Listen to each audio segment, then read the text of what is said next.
All right, let's now cut across to a statement that is being made by the Chinese Foreign Ministry. Intimidation will never work on China. The U.S. wants to use the so-called sanctions to obstruct China's legislation process to safeguard national security in Hong Kong. Such attempt stands no chance to succeed. Regarding the wrong moves by the U.S. side, China will take necessary retaliatory measures to resolutely safeguard our national interests. Next question.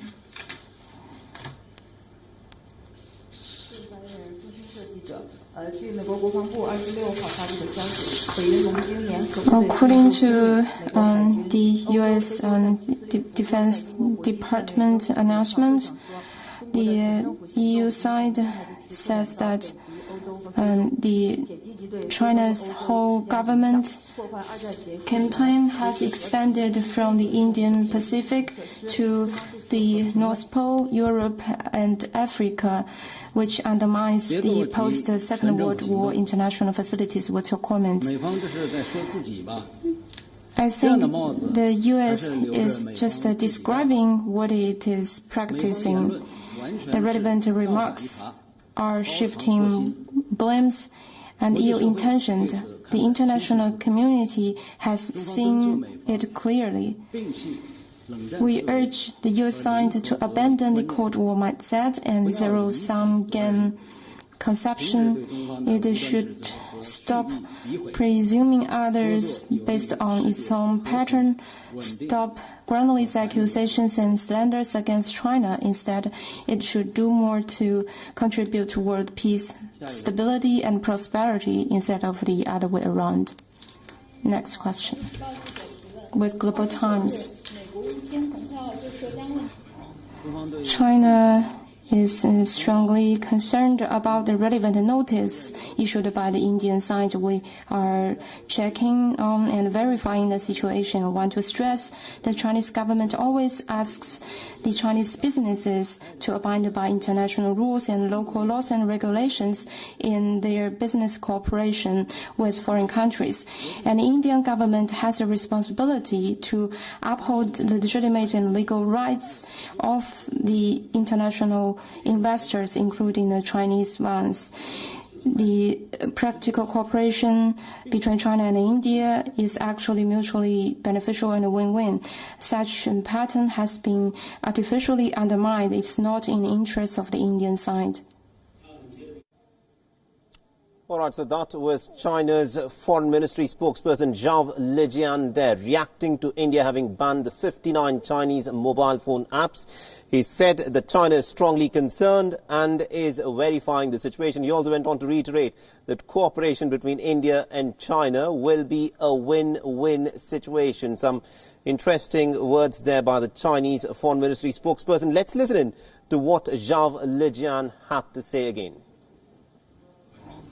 China is strongly concerned about the relevant notice issued by the Indian side. We are checking on and verifying the situation. I want to stress the Chinese government always asks the Chinese businesses to abide by international rules and local laws and regulations in their business cooperation with foreign countries. And the Indian government has a responsibility to uphold the legitimate and legal rights of the international investors, including the Chinese ones. The practical cooperation between China and India is actually mutually beneficial and a win-win.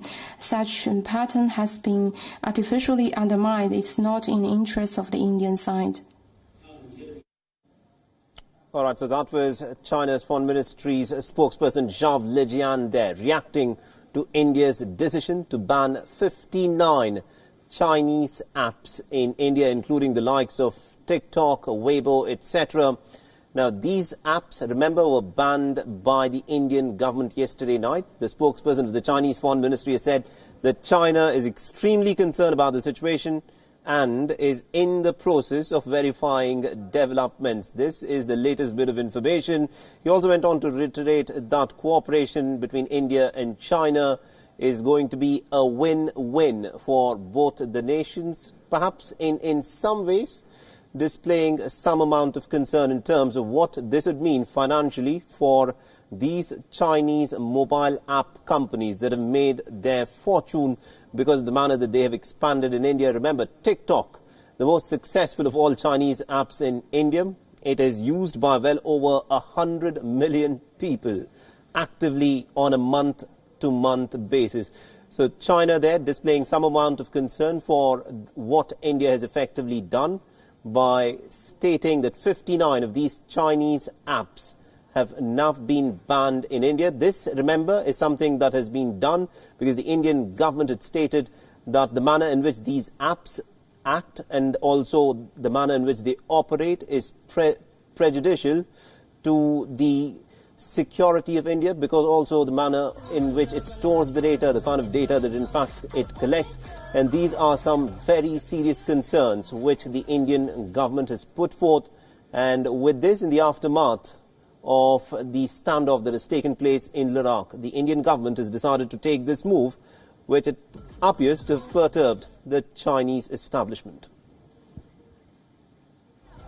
So let's listen in to Zhao Lijian, the spokesperson of the Chinese Foreign Ministry, reacting to India having banned the Chinese apps in India.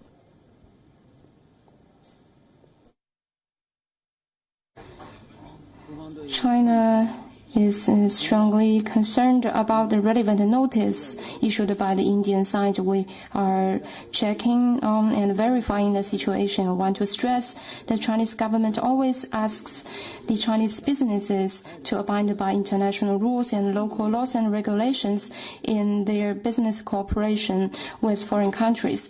And the Indian government has a responsibility to uphold the legitimate and legal rights of the international investors, including the Chinese ones.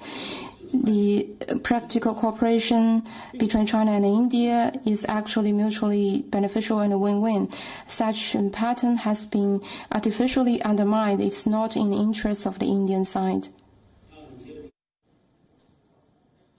All right, so this is the Chinese reaction to India having banned 59 Chinese mobile applications in a single move. Some of the biggest digital businesses of China have lost access to what is one of the largest markets in the world. TikTok, UC Browser, WeChat, Weibo, Viva Video, WeSync, ShareIt, Beidou Maps, etc.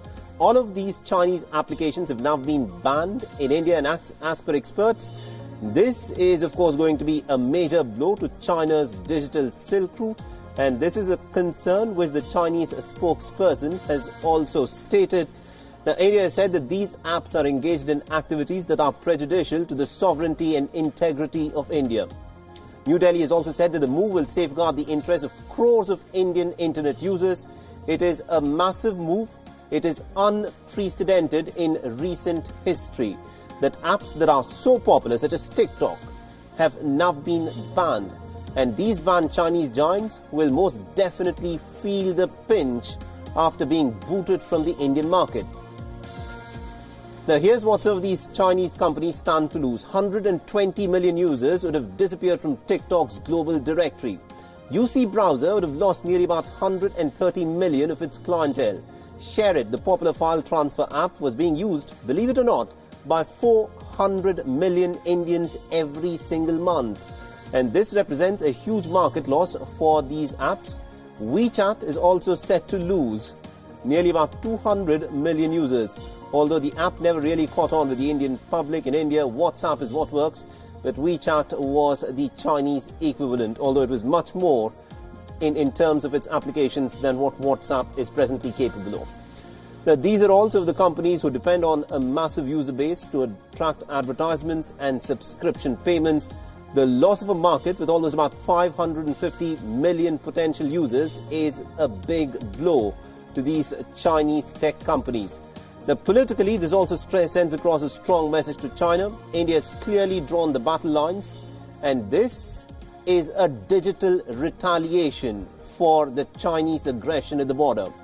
Now, what India has hit at is China's soft power.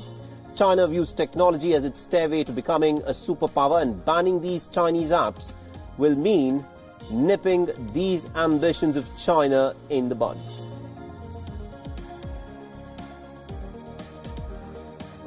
So this is what China is presently losing out on. 120 million TikTok users, 130 million users of UC browser. And also what is interesting in all of this is that there are other apps which will immediately come in, will be used instead of these Chinese apps. There are other alternative apps that can be used instead of TikTok, UC browser, Share It, etc. And the impact on the Indian consumers as such will be fairly limited. But these major Chinese tech companies who develop these apps have lost out what is arguably the biggest market outside of China to carry out their businesses.